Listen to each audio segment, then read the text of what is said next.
Actually, Yisro was the first convert Okay, very good. because the converts in the time of Avraham or Yitzchak or even Yaakov, what were they converting to? Right. The Torah hadn't been given. The Jewish people hadn't really become a people. So those converts back then, they were converting to monotheism, pretty much. A Jewish version of monotheism. Right. But it wasn't a convert to Judaism, because Judaism, as we know it, did not exist until the Torah was given. Yisro is the first convert to convert the Torah way, to Torah Judaism. So he really is the first convert in history. Nice. And then he went home and converted his whole family, probably extended family as well. Right. So Yisro is really a very significant character in the history of Judaism. I guess in a sense he opened the way, he paved the path for converts for the rest of history because he was the first. The Torah is not celebrating him for being the father-in-law. Right. It's celebrating him for his wisdom, for his contribution. He added a parsha to the Torah. Right. Right. He was very bold about it. I mean, in verse 17, it says Moses' father-in-law said to him, "The thing you are doing is not good." I'm like, wow, dude, talk about not good. That's really cool. So he knew he was very, very goal-oriented. He knew how to make something happen. He was very good at delegating his instructions as well. That's pretty cool. I would say quite brave. Yeah, well, look who he's saying that to. Right. Yep. That's That's pretty funny. good. All right, now, obviously, the highlight of the parsha is not Yisro himself as an individual. Okay. It's the giving of the Torah. Right. Right. It's the event at Sinai. Um,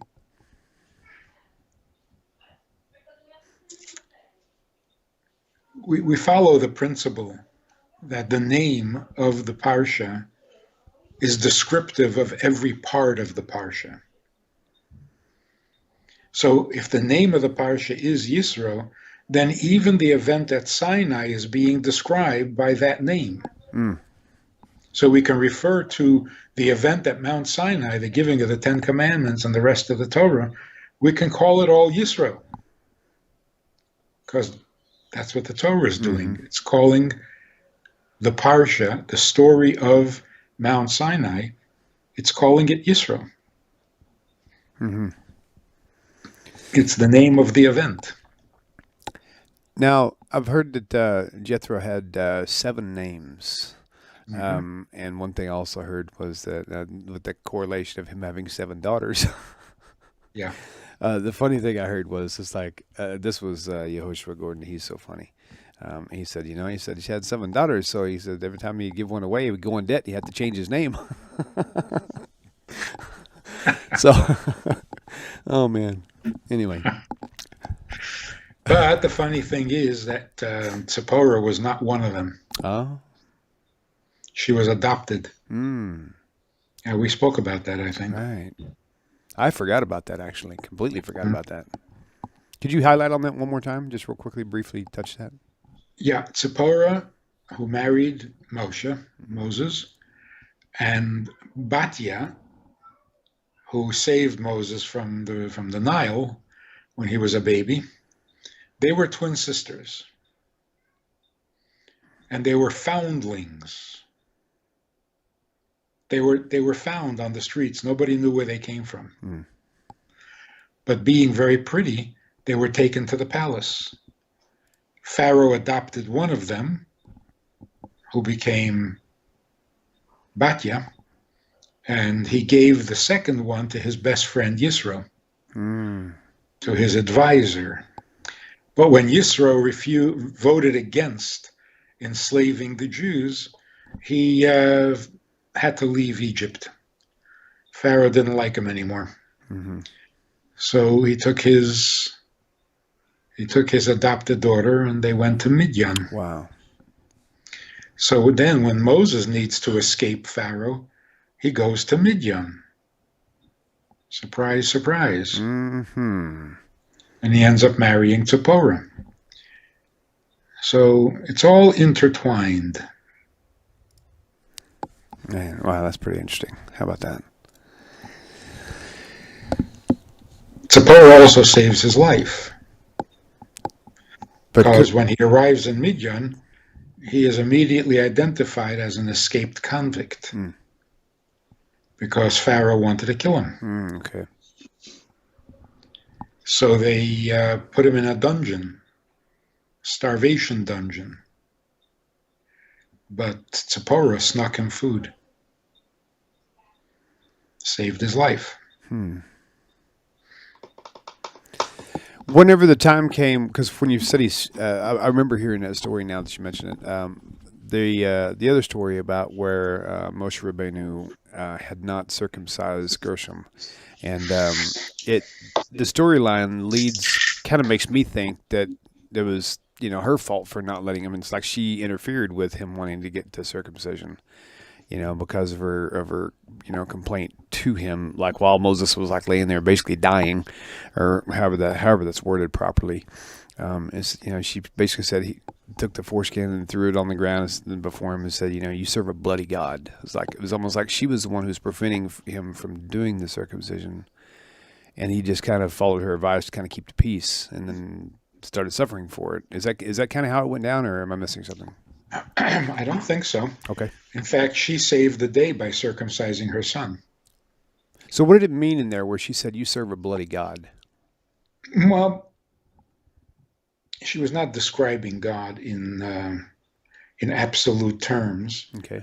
She was saying God, in certain circumstances and in certain mitzvahs, demands the blood covenant. She's not saying he's a bloody God. She's simply saying when there's a need for blood, you have to do the blood. But see, he was commanded to go down to Pharaoh, and he considered that commandment the primary commandment. And so he didn't stop to circumcise his son, thinking that the commandment to go to Egypt superseded, and that it would be wrong for him to stop and delay that mitzvah in order to do the mitzvah of circumcision. But when he stopped at the inn, then it was held against him. If you can take time out to stop at the inn, then you should have taken time out to circumcise your son. And that's when Zipporah stepped in and said, okay, I'll take care of it. Amen. Is that in this week's Parsha? I don't remember actually if it was or wasn't. Well, it's a lesson in life in general. Right, for sure. Yes, sir.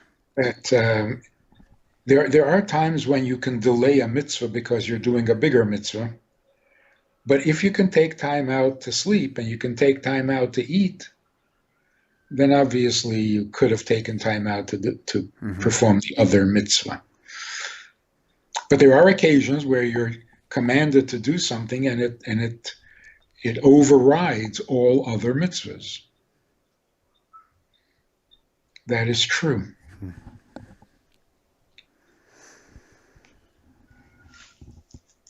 So the humanity of it. When you have 613 commandments, you could really torture yourself and be constantly anxious.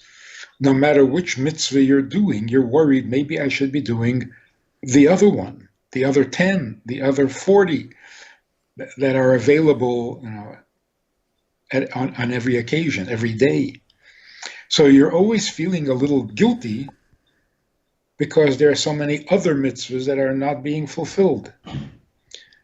But that would make life miserable. So the Torah says, when you're engaged in a mitzvah, you are exempt of all others. So don't even entertain the thought while you're doing a mitzvah. Don't entertain the thought of another mitzvah you could be doing right now. Interesting. Because you are exempt of all mitzvahs when you're performing a mitzvah. Gotcha. That is so humane. What if you're performing So a mitzvah like this is an extreme case? What if you're, in the middle of davening or whatever, which is, mitzvah or whatever, and then you hear your kid screaming outside who just got hurt? I mean, it seems like it would be obvious at that point that you can break away because of the priority of taking care of the family and things like that. If somebody is in need and you're the only person available to do it, right? Yes, you must break away. Good. But then it's clear, which mitzvah supersedes the other. Good point. Yeah. But that paranoid feeling that I could be doing something else, I could be doing more. Don't torture yourself. Right. When you're doing a mitzvah, that's all that God is asking of you at that moment. Nice. Mm-hmm. That moment is perfect. So one mitzvah cannot deprive you of another, because ultimately, they've all got one overriding theme, and that is to serve God. So if you're serving God, He is content with your service. He's not saying, how come you're not doing 10 other mitzvahs? So it is really very considerate of the human condition. And we need to talk about this often. 613 commandments may seem like an impossibility, undoable. But when you look at how the commandments are observed and what the Torah says about them, it's the opposite. It makes life so livable. It's a living Torah, meaning a Torah that lets you live, that helps you live. It's not an impossible idealism. It's not an overwhelming spirituality that interferes with life. It doesn't. It supports life completely. It's a doable set of commandments, although some people claim that it's an impossible. Is there anyone who actually fulfills all 613 commandments perfectly? No. Not because it's not doable, but because human beings are not up to it.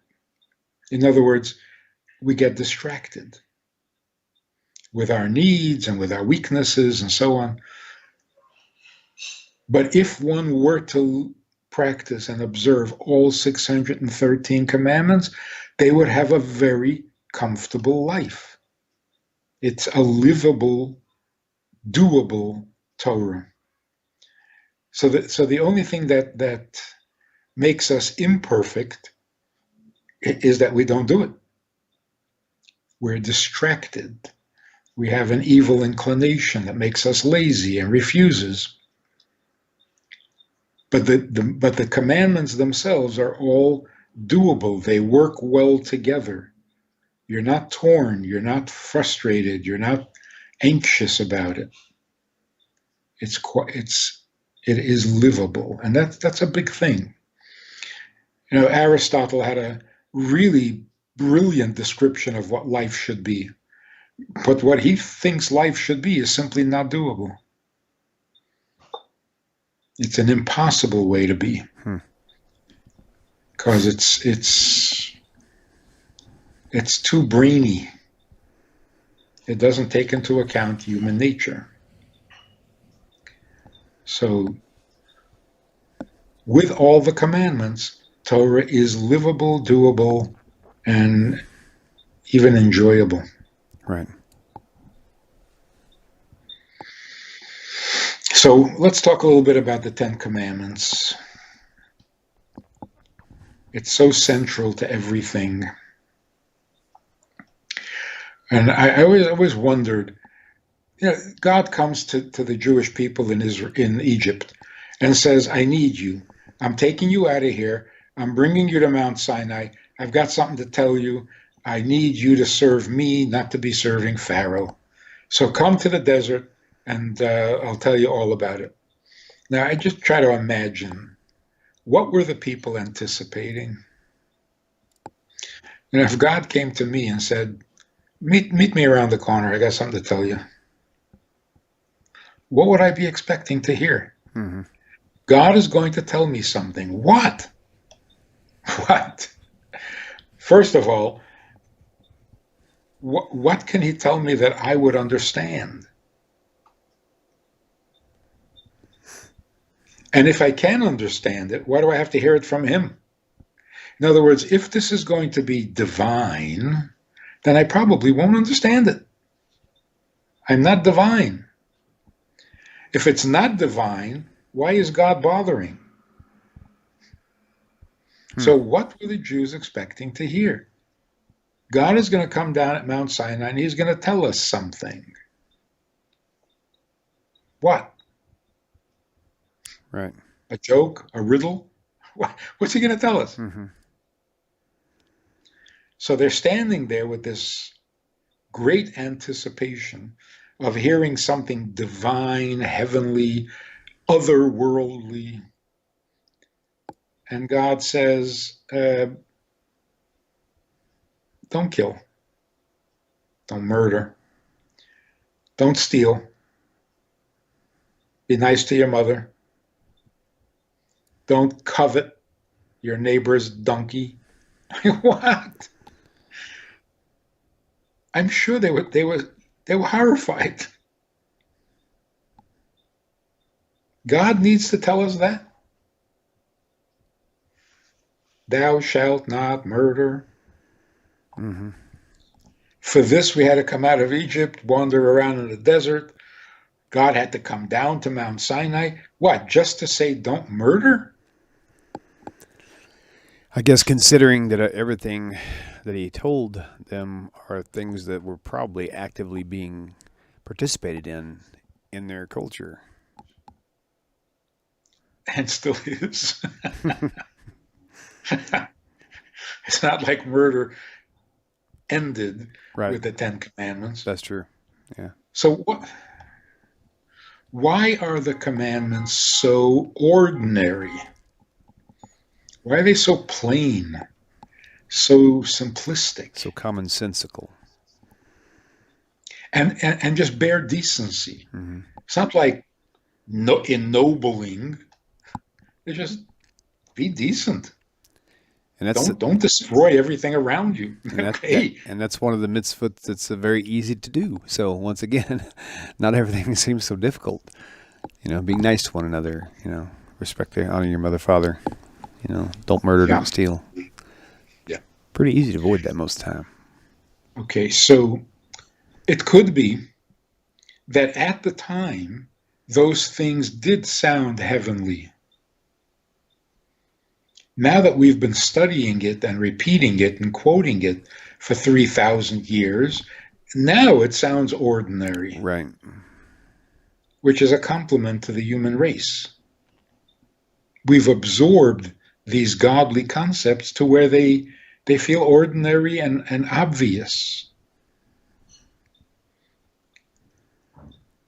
But there was murder after God said it. There was murder before God said it. Although Noah was commanded not to murder, one of the 7 Noahide laws. Mm-hmm. So murder was already forbidden, even in the time of Cain and Abel, because Cain was held responsible for killing his brother. Right. So the commandment must have already been in force. Why such simple, obvious do's and don'ts? No philosophy, no theology, nothing special.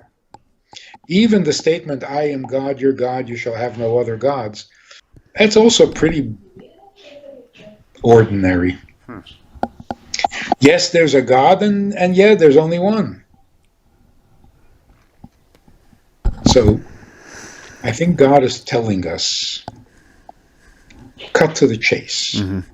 I can tell you some pretty impressive philosophical principles, and I can share with you some theological insights that are mind-blowing. But what's the purpose? The purpose is you will be good to each other. Mm-hmm. Right. So let's cut to the chase. Believe in God, don't worship idols, you'll be good to each other. Right. Don't use God's name in vain. That will protect you and cause you to be good to each other. Honor your father and mother as a child. You'll grow up being nice to others. It all has that one message. You got to take care of each other. We have a Sunday night program for VIPs that you might be interested in. It's informal. It's questions and answers. It's conversation. It's really relaxed. It's really pleasant, enjoyable, informative, and kind of community-like. It's a Sunday night program. There's a Wednesday morning program for the VIPs, and there's a Wednesday night program. All of it just conversation, casual, laid back, unscripted. So join us. Take a look. Click the link below and see which of the three suits you best, and join us for some enjoyable conversation.